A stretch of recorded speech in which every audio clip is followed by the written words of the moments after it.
हाँ, सभी को सुबह की नमस्कार, राम राम, गुड मॉर्निंग। आज जब मैं एक्सरसाइज कर रहा था तो एक विचार आया कि मेरे परिवार के लोगों से मुझे आज चर्चा करनी चाहिए। आदरणीय साथियों, कि मैं कुछ ऐसी बात जो मैं आपसे शेयर करना चाहता हूँ और जिसने मुझे इस पूरे 2 साल में अद्भुत संघर्ष के बाद एक इच्छा शक्ति को मजबूत करते हुए अपने काम के प्रति या अपने दायित्व के प्रति हमेशा एक तरह से मजबूत किया काम करने के लिए। वो भावना क्या थी और वो हुआ कैसे, वो मैं आप सबके साथ शेयर करना चाहता हूँ। आदरणीय साथियों, कई परिवार के लोग हैं जो रोज परेशान रहते हैं, कई परिवार के रोज है जो अपने लक्ष्य की प्राप्ति नहीं कर पाते हैं, कई जो सपनों को पूरा नहीं कर पाते हैं, जो जिंदगी से किसी न किसी रूप से थोड़े से शिकायत करते हैं।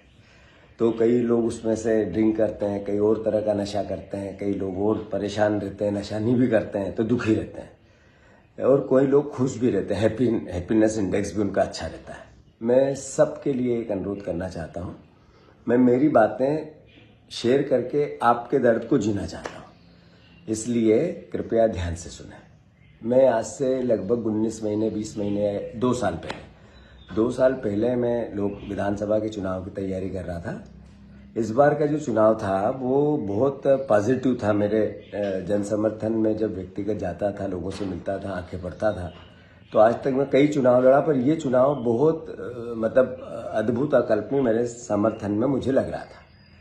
फिर मैंने एक सर्वे भी कराया था जो 64% से ज़्यादा 65% लोग मुझे पसंद कर रहे थे। इस तरह के सर्वे की रिपोर्ट्स थी, 2 रिपोर्ट आई थी, तो वो भी एक बात थी। उसके अलावा भी मैंने हमारे वर्करों से भी बूथ वाइज अपनी वो करवाई थी, तो उसमें भी हम पास हो रहे थे।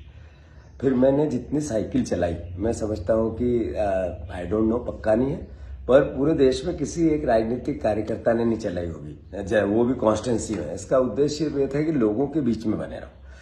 फिर मेरे ख्याल में विकास भी हम जहाँ कॉन्स्टिट्यूंसी में अद्भुत हुआ है, और लोग उससे नाराज कभी नहीं रहे, बाद में भी नहीं रहे, पहले भी नहीं रहे। और मैं समझता हूँ कि ये सब होने के बाद भी अल्टीमेटली जब चुनाव हुआ तो मैं जब जाता था तो भीड़, मुझे जैसे 20 लोगों की नीड होती थी तो 50-50 रहते थे, और एक तरह से अच्छा माहौल था। पर चुनाव हुआ, मैं हार गया, अच्छे लंबे अंतराल से हार गया। निराशा थी। दूसरे तीसरे दिन मुझे प्रदेश कांग्रेस कमेटी का अध्यक्ष बना दिया। जैसे ही अध्यक्ष बनाया तो पार्टी में बहुत निराशा, अद्भुत निराशा। जो जाओ वो क्या होगा पार्टी का, इस तरह की बातें होने लगी। पर मेरे अंतर्मन में एक भावना हमें बचपन से सिखाई जाती है कि समय अपना काम करता है, समय बहुत बलवान है। मैं उस भाव को जीकर अपना रोज जो पहला लक्ष्य, सुबह जल्दी उठना, अच्छी एक्सरसाइज करना, पिछले दिन को धन्यवाद देना, आगे की कल्पना करना और उस कल्पना को साकार करने के लिए दौड़ना, ये सब करता रहा। ये जो कल्पना होती है ना, ये कल्पना सपना नहीं होता है, ये एक प्रोग्रामिंग होती है। तो आप जो सोचते हो उसकी कल्पना करो और फिर उसके पीछे दौड़ने की कोशिश करो। पर इसके लिए सबसे प्रथम 3 नियम है। एक, सुबह जल्दी उठो। जितनी बजे आप उठते हो उससे 1 घंटा पहले उठने की आदत डालना चालू करो। मैं आज भी 5 बजे उठा हूँ, रोज 6 बजे से पहले कैसे भी उठता हूँ। और फिर 1-1.5 घंटा एक्सरसाइज कर सको तो करो तो बहुत अच्छी बात है, 90% करना चाहिए। पर नहीं भी करो तो प्राणायाम करो, वो भी नहीं करो तो गार्डनिंग करो, वो भी नहीं करो तो प्रकृति से बातें करो, वो भी नहीं करो तो अपने खुद से बातें करो। अगर वो भी नहीं करो तो चिड़िया की आवाज सुनो, पेड़ पत्ते, हवा, अकल्पनीय या आध्यात्मिक की बातें करो। या कुछ नहीं हो तो सपने, कल्पना करो, कल्पना जो आप चाहते हो। तो ये कल्पना प्रोग्रामिंग होती है। तो मैं फिर से, जब ये आप सब करोगे तो जिंदगी में जैसे कोई समस्या आती है या कोई सपना आपका साकार नहीं होता और निराशा आपको घेरती है, तो आपको एक, जैसे कोई ने आपको डांट दिया या आपको समझ में नहीं आई, अच्छी नहीं लगी वो बात कही, गुस्सा आप पे चिढ़ रहा है कोई, तो 2 मिनट मौन रहो। 90% समस्याएं 2 मिनट की है। अगर इससे बड़ी समस्या है तो 1 दिन की है, 1 घंटे की है, 1 घंटे की है।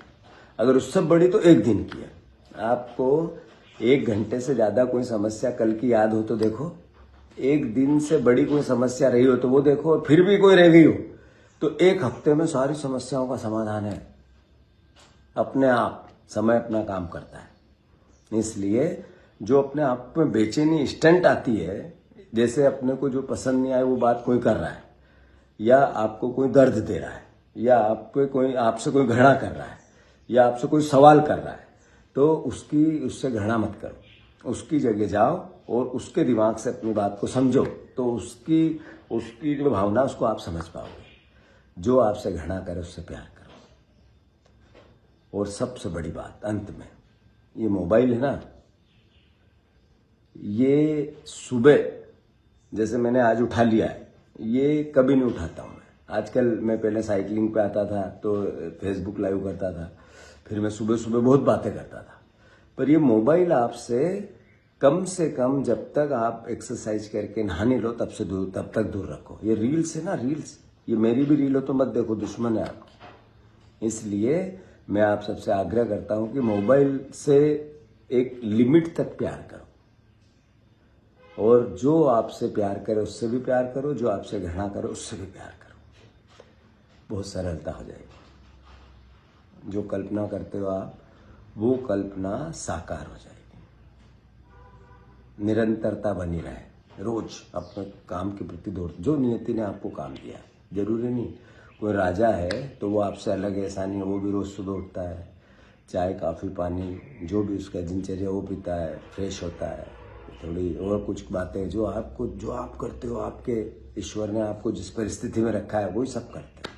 कोई अलग नहीं है, पुतिन भी अलग नहीं है, ट्रम्प भी अलग नहीं, मोदी भी अलग नहीं, आप भी अलग नहीं, सब एक जैसे हैं। तो फिर से हम सब परिवार के लोग खुश रहें, खूब ढेर सारी शुभकामनाएं। तनाव को मिटाना है तो ये जो फार्मूला है ना, हर समस्या 2 मिनट की, उससे बड़ी 1 आवर की, 1 घंटे की, उससे बड़ी 1 दिन की, उससे बड़ी 1 हफ्ते की। 1 हफ्ते बाद कोई समस्या रहती नहीं है।